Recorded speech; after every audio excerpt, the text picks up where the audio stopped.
welcome to another seminar of the OEH series, to the online audience as well as the in-house audience. Today we have the privilege of hosting Michael Phibbs, who is a certified industrial hygienist by the American and Canadian boards. He has a Master of Business Administration from the Heriot-Watt University in Edinburgh, Scotland. He is a former chair of the American Industrial Hygiene Association Exposure and Control Banding Committee. He has a lot of expertise in authoring material safety data sheets, the ones that make our life so much easier when we're dealing with chemicals. He is a consultant for more than, has been a consultant for more than 15 years with an international chemical company. He is now, Mike's consulting company, Deerfoot Consulting, has authored thousands of MSDSs. He also owns Chemscape Safety Technologies that had provided MSDS's management service to various organizations. Today, he's going to talk to us about control banding as a different occupational hygiene method, more concerned with controlling hazards rather than measuring the hazards. So thank you for joining us today, and we're looking forward to your presentation. Thank you very much. Everybody can hear me? I turned it on.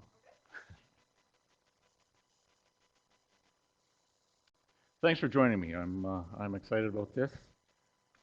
I'll give you a little outline as to what we're going to talk about. Control banding and banding in general, it's a tool, especially control banding was developed for, this is a different acronym, SME, small medium employers. Generally, these small medium employers have never heard of an occupational hygienist or can't imagine what an occupational hygienist is or does. This was developed in England for chemical banding. The pharmaceutical industry developed control banding system in the US, and the Brits in the US, they fight about who was first. I'll give you a little bit of the origins, how it works, and a push towards controlling exposures to people and workers as opposed to measuring, as stated.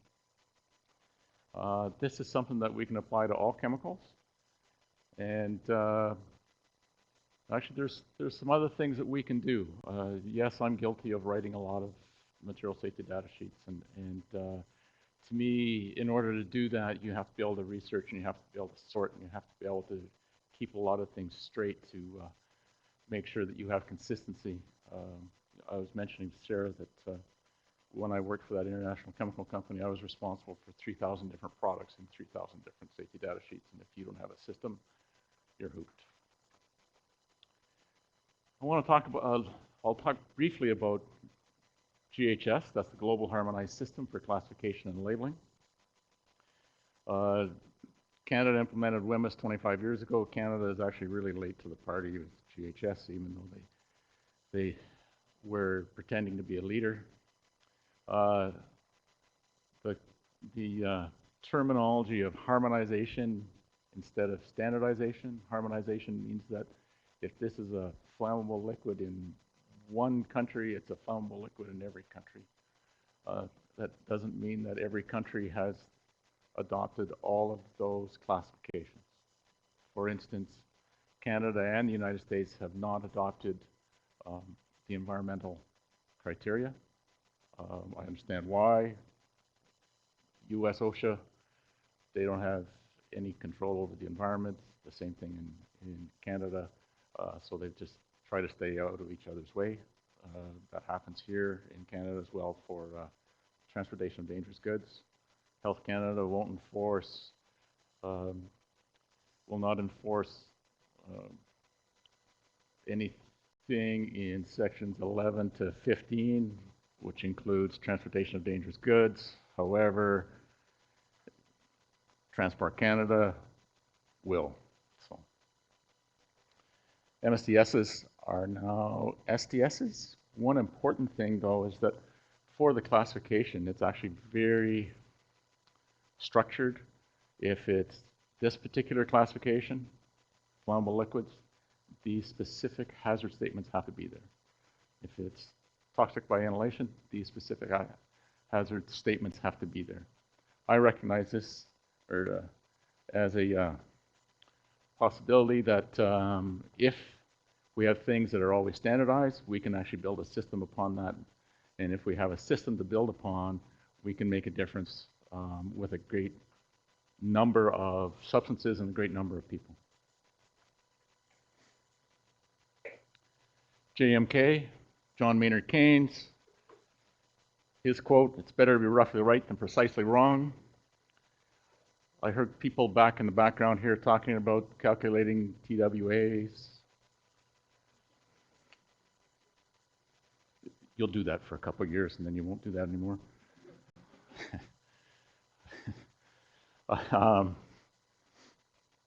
As I stated though, control banding, if we can work on controlling the environment, if we can work on protecting the people, all of those calculations fall by the wayside.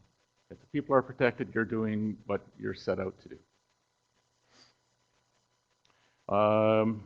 It does allow us, everybody's seen a risk assessment matrix? I see a lot of nods, I don't see any. To me, in my experience, and yeah, I'm an old guy, but there's a lot of people when it comes to health and a risk assessment, they stick out their thumb and they say, well, I don't know if it should be a 4, a 5, or a 3, just because they don't think about health. They think about, they can imagine safety, they can imagine something falling on their head. And they can't imagine that by the end of the day that they're going to be sick because they work with this. The biggest output is a prediction of engineering controls. And what we have to have is simple inputs and repeatable outputs. The UK Koch Essentials, they have an online tool. I'll give you a list at the end of the session of things that you can Google just so that you can do that. I'll also give you a list of, these are some free apps that you can download for your smartphone. Essentially though, with the ILO Chemical Control Toolkit and the Koch Essentials, users had to look at what was an MSDS. They had to slot it into hazard group A, B, C, D, E. These will come up later. Then the easy part, would we work with this and daily exposures be in the order of magnitude of grams, kilograms, or tons. Mils, liters, cubic meters for liquids over the course of a day. Then they can select some high, medium, low for relative dustiness or volatility. Actually enter boiling point and an operating temperature. The results come out in natural ventilation, local exhaust ventilation, containment, or seek expert advice. The best part, I'm going to give you a lot of examples of these, are guidance documents provide explanation and direction. For those of you that are out on the hygiene life, you might come up with, provide here, you should put in local exhaust ventilation and walk away. Those guidance documents will actually help you describe how that should look. So they created and standardized hazard bands. What's happened now with GHS? It's switched from risk phrases to hazard statements, and the hazard statements are mandatory and have to be on the safety data sheets. Before, the risk phrases didn't have to be on the material safety data sheets. You're able to slot or bin hazard classes A through E. We've added N just because I know that in workplaces there's a lot of non-hazardous safety data sheets. It's backwards logic, but you have to have those so that you can prove that it's not hazardous. Officially by the law, you don't have to have them, but if you don't have them, they get to ask, where is it?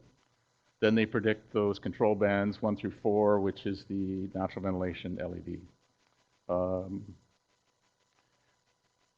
I suggest using icons just because of the literacy issues that we have in our society and the amount of people that don't speak English or French. It's just going to happen. Here's the icons that we've created for these 3 control bands. It's a lot different than calculating TWAs, right?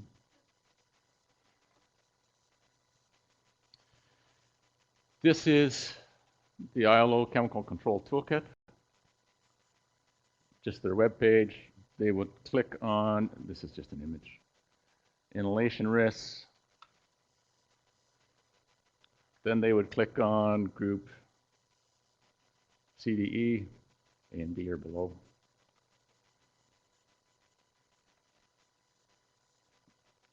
These colors are live in here, so they would click on those.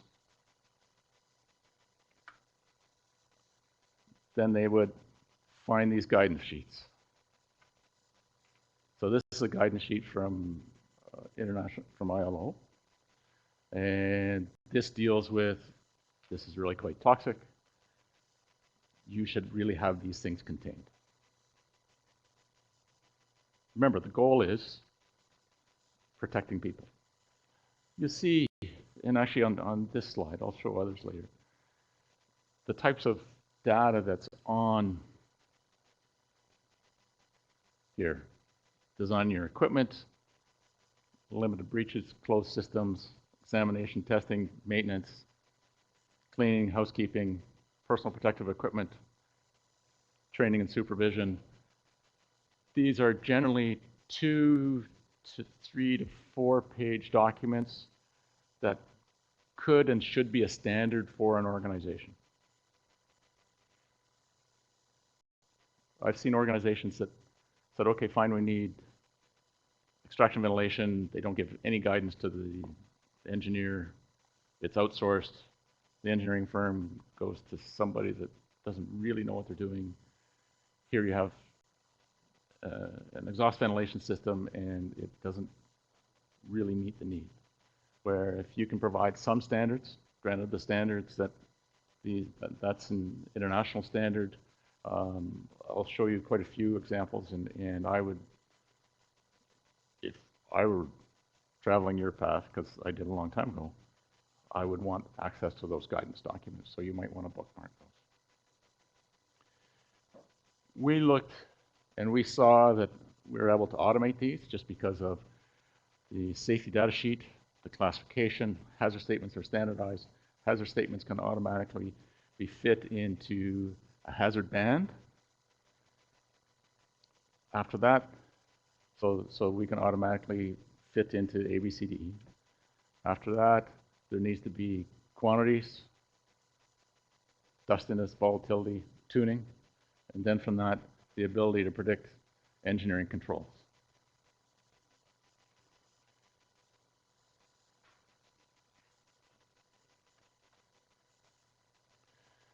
So, has everybody done a WMIS course? Okay. So you've seen hazard statements, or at least the 3 people that answered have seen hazard statements. This is how the matrix for the hazard bands work. And in a little bit, I'll show you some examples of that. I actually see that this is something that enables organizations to actually substitute products. Because if you have a solvent or if you have a thinner, if you compare other solvents and thinners, you can probably find a solvent, instead of being a D or an E, you can find solvents that are a hazard band C. Substitution does not happen very often in industry. It's a nice thought. It's just very hard for them to do. This is actually tools that you can take with you. Oops.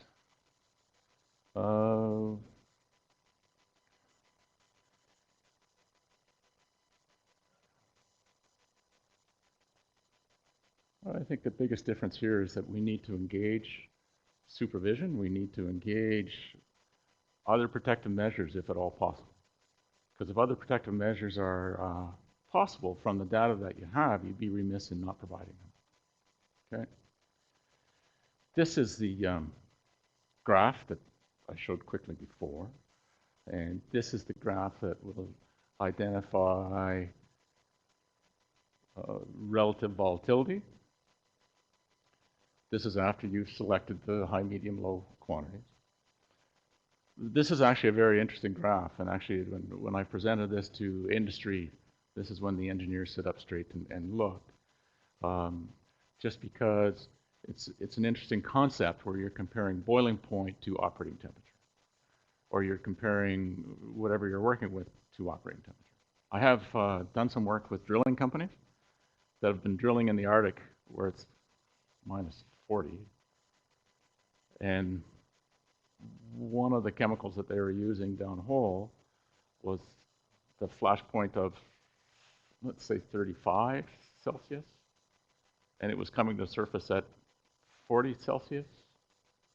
They decided they should shut down because they really don't want to fight a fire at -40. It's where do you run to? Every risk assessment process has to have a risk matrix. This is the risk matrix that the COSH and ILO have used. We made a minor modification for not hazardous. And that goes directly into those control bands that I showed you before. I've tried to not do the low, medium, high, extreme. I had pushback from users because they wanted to use that. I actually asked them why they wanted to use that, because it's convention. Then I asked them what they would do if it was low, and they said nothing. And so actually, I'll show you, with control banding, you can actually have a better answer than ignore this. It's simple. So how can we work this into an occupational hygiene or industrial hygiene process? Is this, people have seen this before, at least the first four? Okay. The fifth step, confirm, that was actually introduced by NIOSH by Dr. Mark Hoover, who's on that committee that I'm on, to confirm. But you're smart people. You're there for your thinking, anticipation. When you look at all the things that are around, and yes, you're going to have to look at safety data sheets. What are you going to anticipate? What are the issues that you're going to have to deal with? Okay.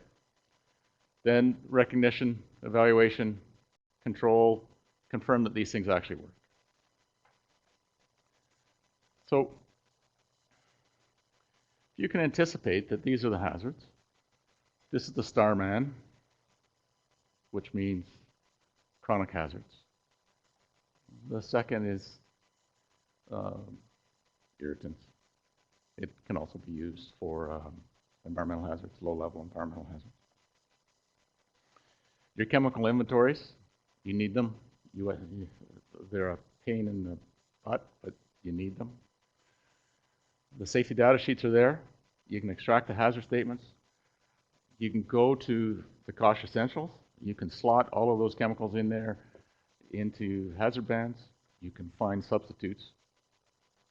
You can slot in there what you think the relative quantities of use and what the controls are in place.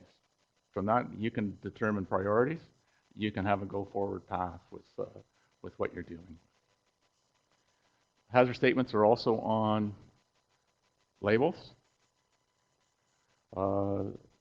Other issues that you can do,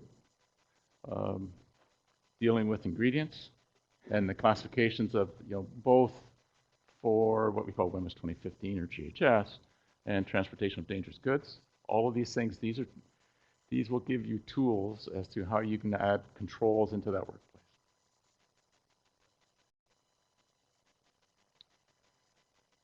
I'm not going to talk about the environmental quite yet. For recognition,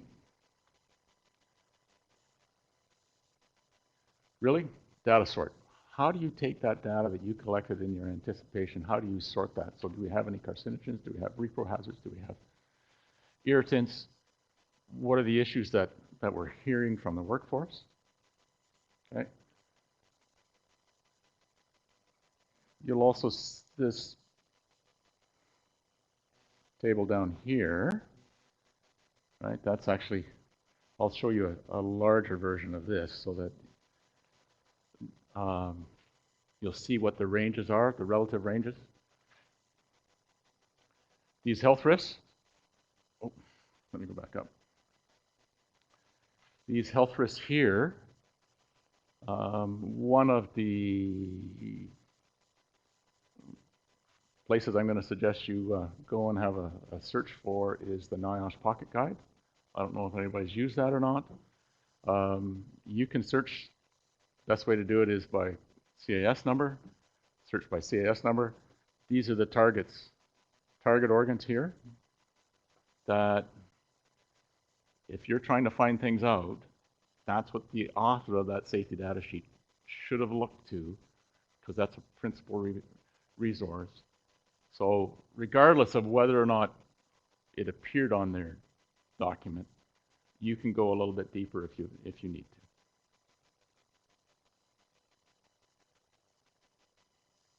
One important issue for you here is that this is not just about occupational exposure limits. This will come up again a little later. So this is a little bit better, larger. You can see where the ranges of the occupational exposure limits are. And just as an illustration, in these groups, these are some of the hazard statements that would appear on labels, or they would appear on section 2 of the safety data sheet. So those pain in the rear documents, they should help you do your job.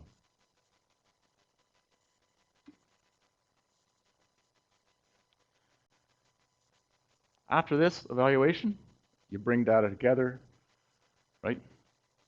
Things are slotted. You can predict the risk, make some adjustments, think about, gee, are we protecting people?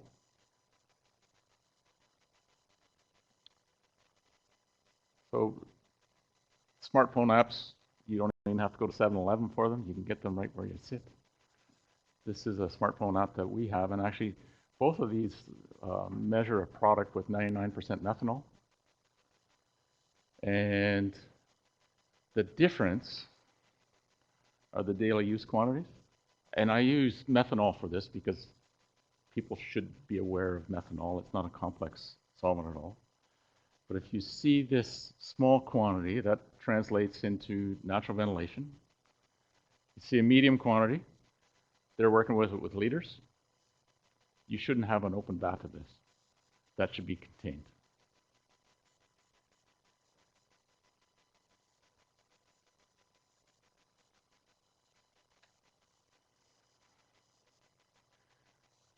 How a chemical is used is as important as the toxicity. If they're very cavalier in how they use it, if it's splashed all over, if they inhale this, if it's on their skin, there's far greater risk than something far more toxic that's completely contained.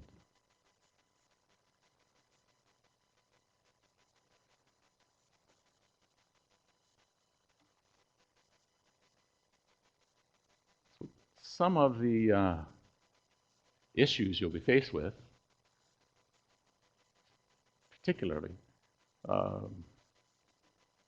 what things matter to the business. The products that they produce there, like certainly I'll discuss this in a bit, but they're sacred. You substitute those, everybody's going to be out of a job. Your role is to make sure that you protect those things. One thing, though, that you can do is that, yeah, we have a safety data sheet database, and we have about 50 thinners, and we have thinners everywhere from not hazardous to toxic and repro hazards. If this is not your product, there's some people that will like those toxic things because they might work better, they're convinced they might work better, but you're not supposed to be popular. It just helps. Another thing you'll have to be concerned with is who cares? Who's got to do? So supervisors have to be involved. This is an approval process that we use. So supervisors can actually approve these chemicals that are low hazard. So by low hazard, reversible irritants.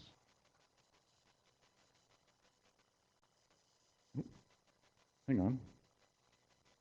I went the wrong way. Corrosives and systemic toxins, PPE matters a little more. Safety people need to do that. We direct the high hazard materials towards an industrial hygienist or a corporate group if they have that. One thing, hygienists, there's never going to be, there might be too many on occasion in a certain place, maybe here if there's a cluster bomb. But you're going to be an expensive resource. You're not going to have enough time to do all the things you have to do. You should use your expensive resources sparingly. When you need them, when you don't need them, if other people have the skills, let them do it.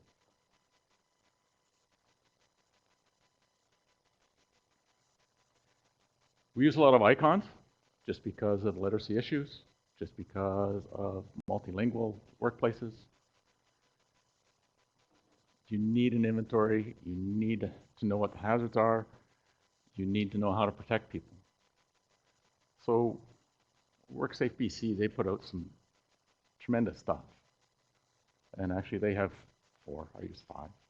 But the worker needs to know what the hazards are. They need to know how to work with it safely. They need to know what to do in case of an emergency, and they need to know where to get more information. Here's a list, what the hazards are. I think there's one more thing. You need to actually know that what's in this bottle here. And how to work with it safely. The icons across the top. What do you do if things go wrong?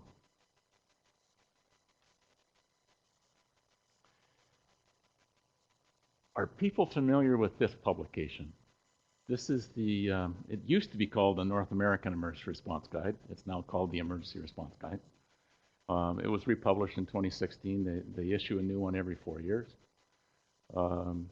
Essentially, there are statements in there that deal with spills, deal with large and small fire, large and small spills too, sorry. And I think it's a good idea to associate icons with those so that people can actually understand.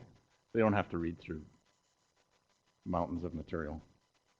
These can also be placed on those product reference charts or on labels.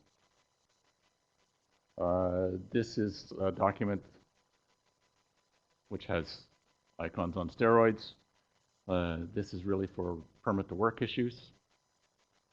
If you're going to have a spill, you have to be ready for this. You have to have the ability to wash out the eyes. You have to have the ability to drench quickly with a shower.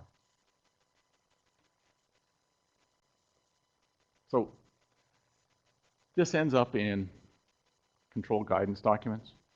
This is really, it's control approach 1, local exhaust ventilation.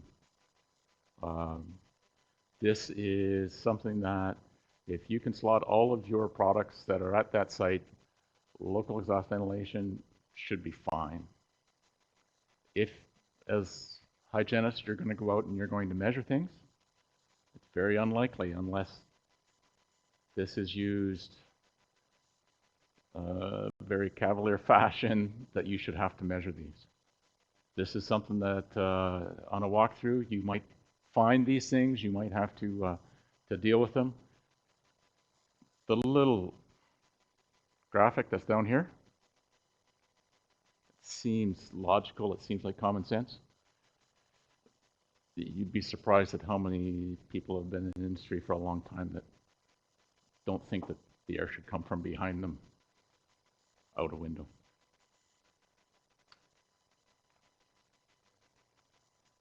Another guidance document, local exhaust ventilation. What should this be? How are we doing? Okay. Actually, I've a number of slides from the UK Kosh Essentials, and this is something you should go to. This is something you should bookmark for your career, because these things will help you control the environment of where you of where you're trying to make a difference. There's about 300 of them. I'll just show you a few just so that you get to see what the breadth of what they have. The ones with the little graphic, they make a huge amount of difference when you're doing this, using this as a training exercise. Very rarely, sometimes I do, deal with meters per second of airflow. Most of it is, if you can see the plume going into that exhaust hood, it's working. If there's a visible plume. And if you teach them, the people there, to look for that, how often do you really have to go and measure it? Their welding ones are tremendous. They deal with different metals, different rods.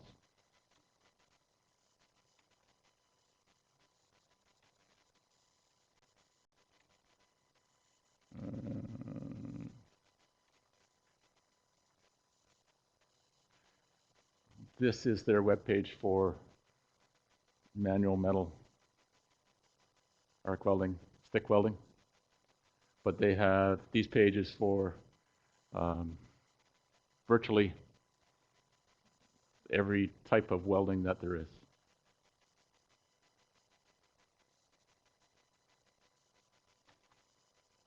Up one level, these are the different industries that they serve.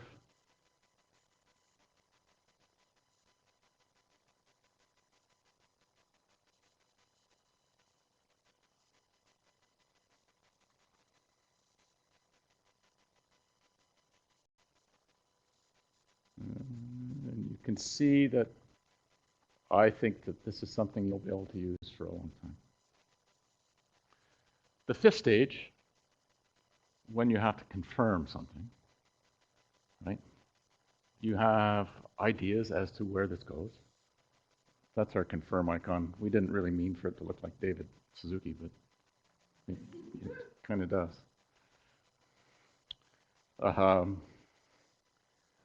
Those product reference charts, we call them smart charts. They can be used as an inspection audit tool. These are the chemicals, contractor, these are the chemicals that you're supposed to have. I don't see these ones here. And this says that you're supposed to be wearing gloves and a respirator. I don't see that happening. We've used these as a basis for exposure control plans.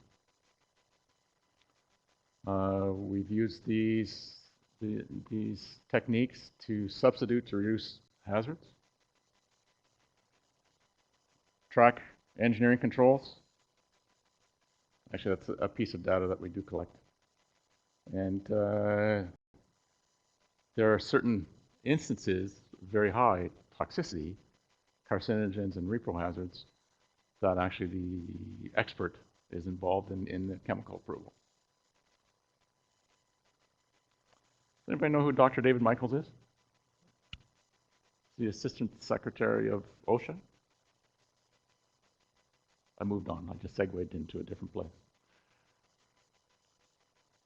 he stated 2 years ago that how they create occupational exposure limits is broken.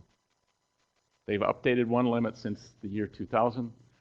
They've tried in probably 30 years, 20, 30 years, they've probably tried 4 or 5 times.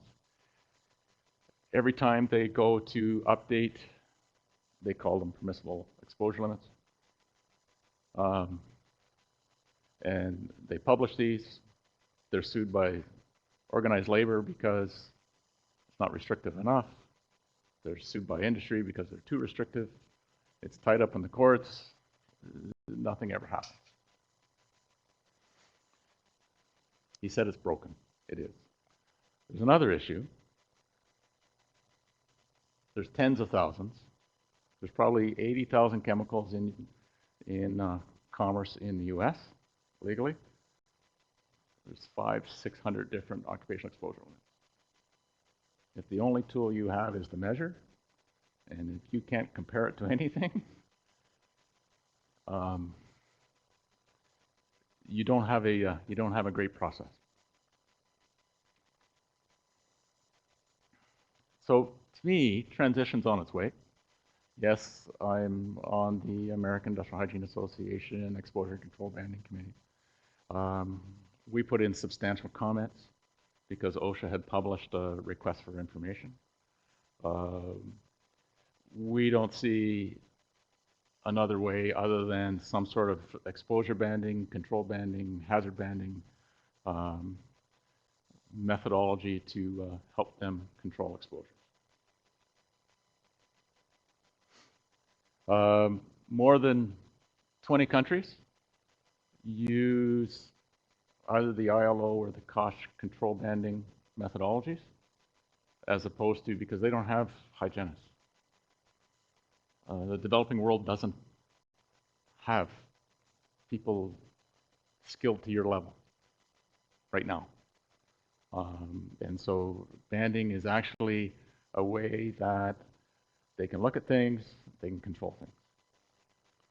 So Canada, I said the US has about 80,000 chemicals for use in commerce. Canada has what is known as a domestic substance list. There's 22,000 chemicals that are on the domestic substance list. You can search any chemical that you have in your laboratory. You can find the DSL search engine. It's put out by the Canadian EPA. You can enter a CAS number and see whether or not it's on their list. It'll tell you sometimes, depending on which of their search engines you use, whether or not it's inherently toxic, bioaccumulative, persistent.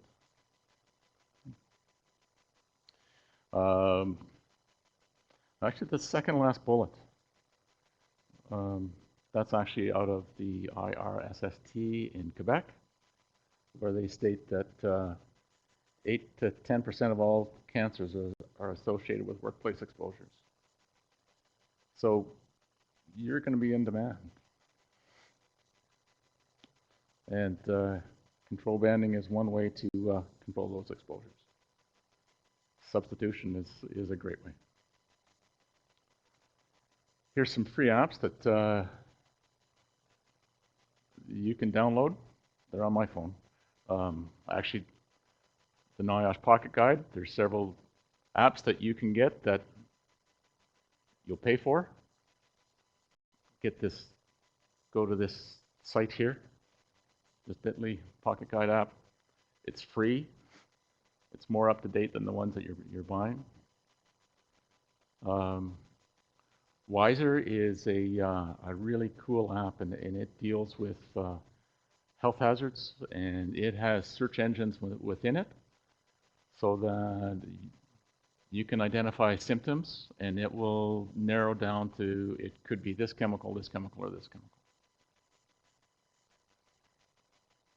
And the Emergency Response Guide, 2016, if I were you, I would go to the Transport Canada website, download that.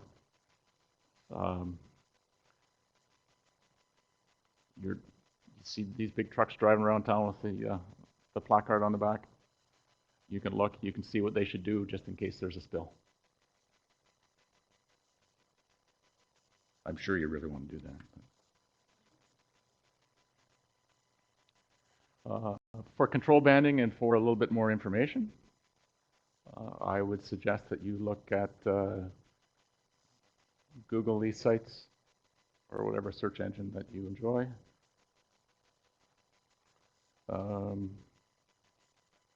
And there's lots of information on control banding from the AIJ, from NIOSH, from Europe.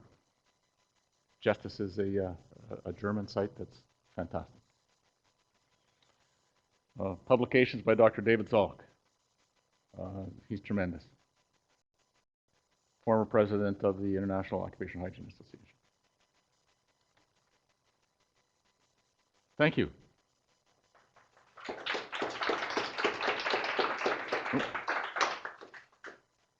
About on time. Thank you very much for your presentation. So, questions?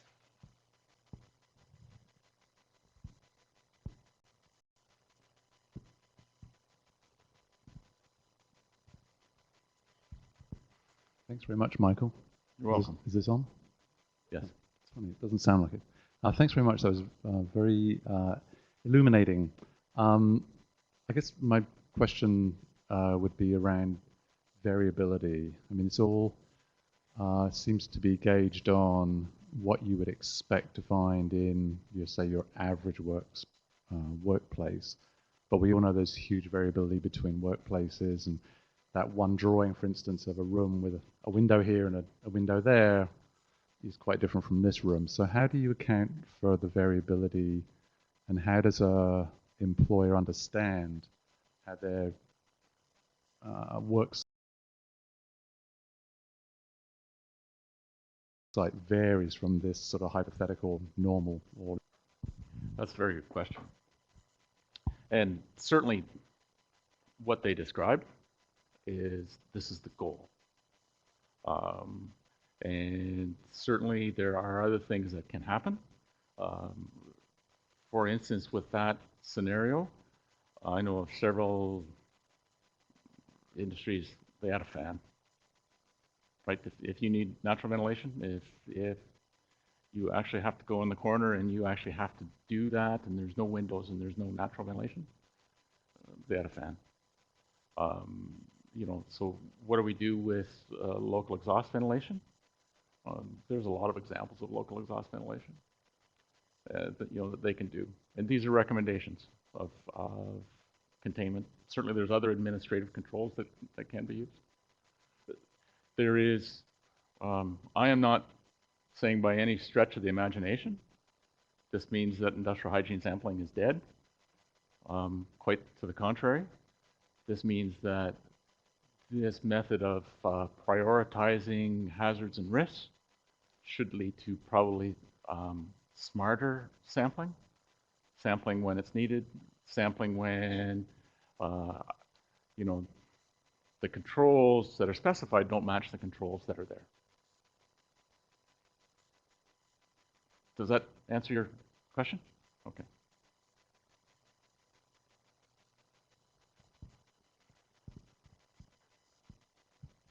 Thank you as well.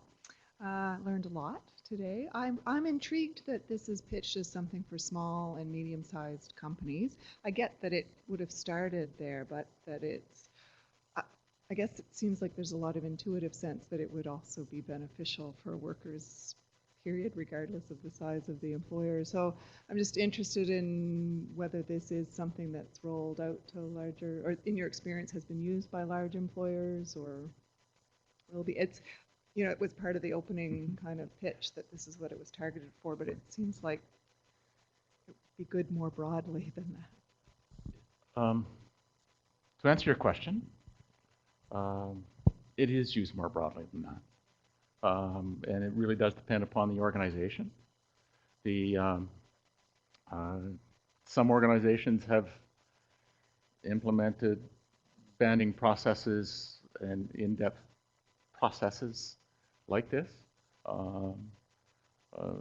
with thousands and thousands of employees, and you know, then that enables them to dedicate resources where they need resources. Right? I know that we've implemented it in very large employers. We've implemented it at multi-employer construction sites.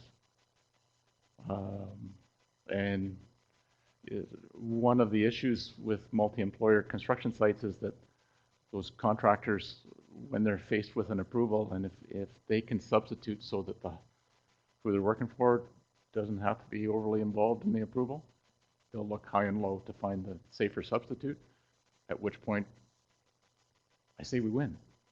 Everybody wins. This has been used, this is used. It's not thought of as control banding. Certainly, initially it was small, medium employer, without question. Hello, thank you for your presentation. My question has to do with the long-term use of banding as an approach for control measures.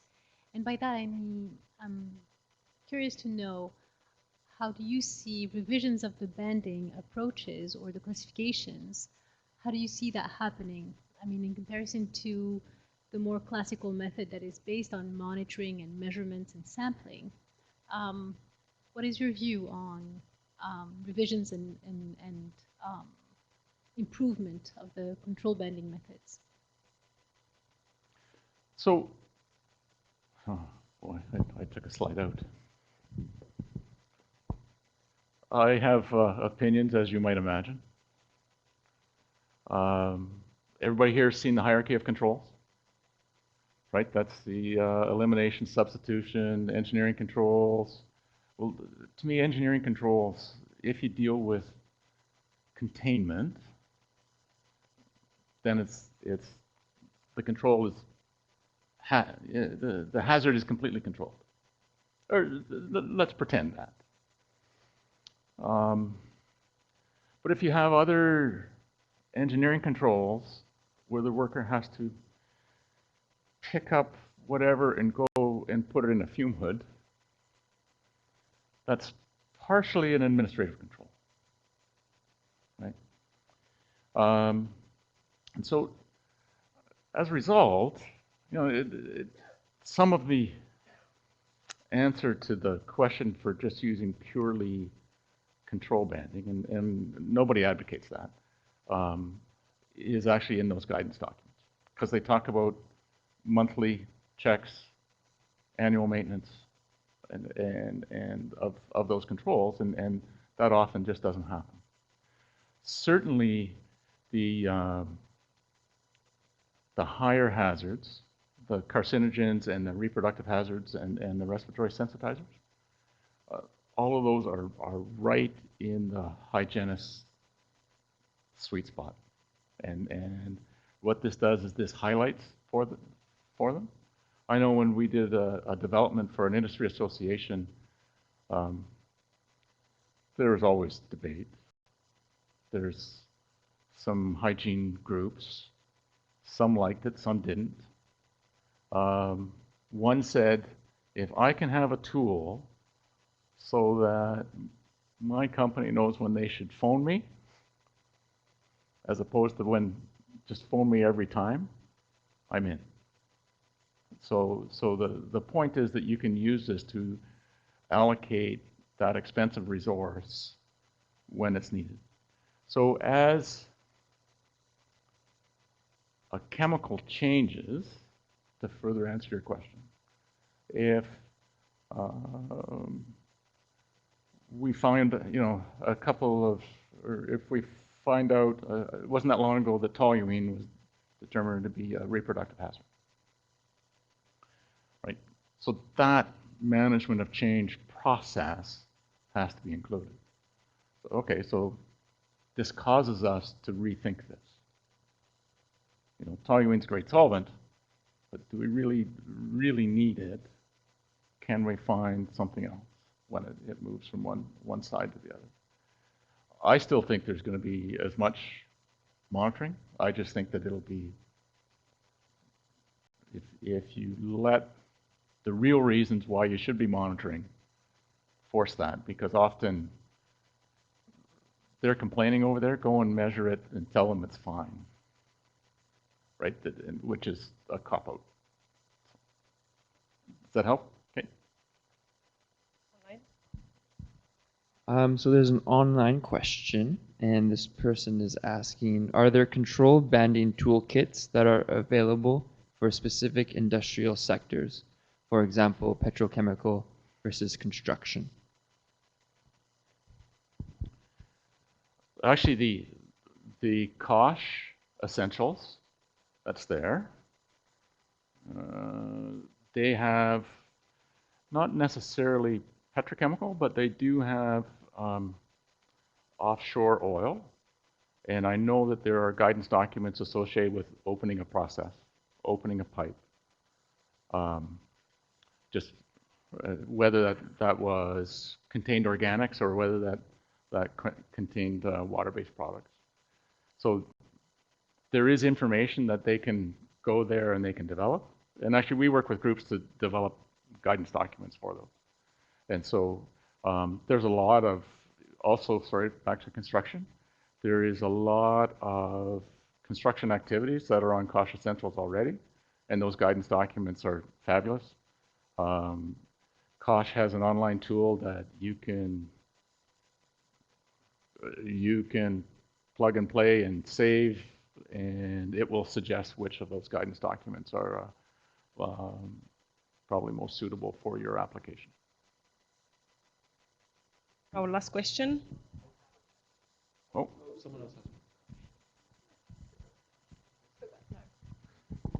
I think you alluded to this quickly while you were speaking. So as we chatted earlier, I'm far more on the environmental side of things. This is very kind of occupational in focus. yes. If you extend it to the, sort of the environmental analogy, do you think there's room for this sort of approach in environmental health? Yes, I do. I do know of a couple of different rating systems, and so for environmental health, and I know that we've looked at 2, possibly 3 different hazard rating schemes, and I look worldwide for these things. And I actually think that if you look for EPA list of lists, there's a large list of chemicals with reportable quantities that are variable, which to me would fit on the hazard side of a risk assessment. And Dr. David Zolk has also made several presentations.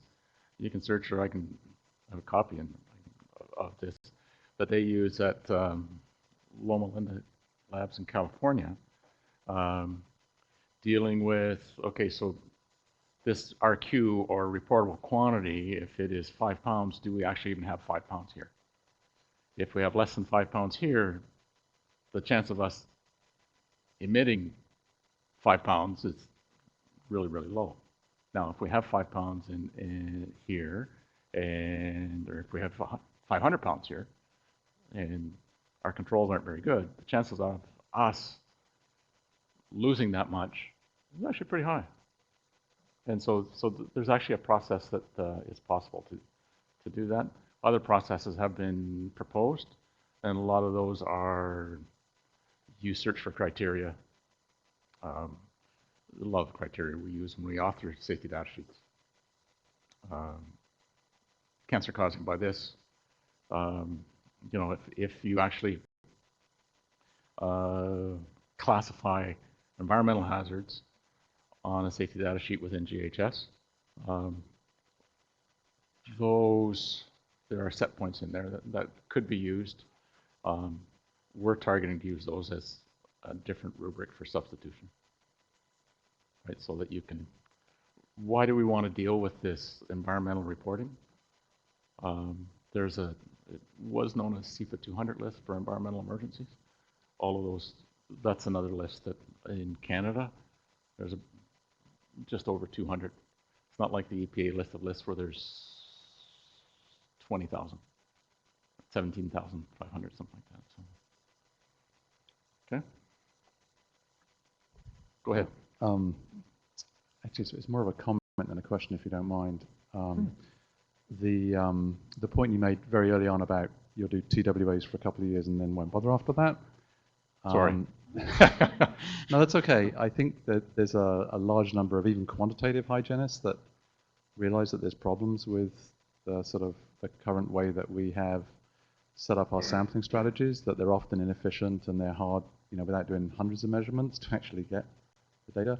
But I want to give you another website. This is for the students. Oh, good idea. Oh, well, and you're welcome to, called expostats.ca, which is a research group out of Quebec, which is trying to improve methods for occupational hygienists who want to do statistical analysis of data, which will hopefully make it a bit more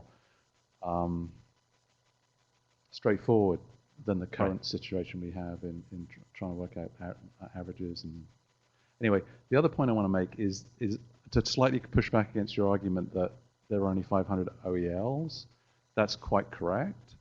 But I would challenge the students here that you will, by the time you finish this program, be able to write your own OELs. They're not magic. They don't come down from Moses or something. You just have to know how to read the literature and actually figure out for yourself what a exposure limit is.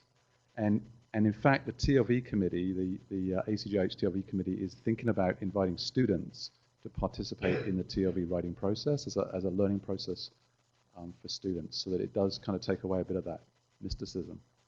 And certainly where you've got 3,000, I would not suggest that if you had 3,000 chemicals that you had to write TLVs for at a large chemical company. Clearly that's... Those are different products, not ingredients. Right, okay. But there's something you can do, right? So I'm just thinking of a new assignment for you. Yeah. You're welcome, students, for letting me simulate that for you. I think they're still suffering through their first TLV assignment right now. If there are no other questions, please join me in thanking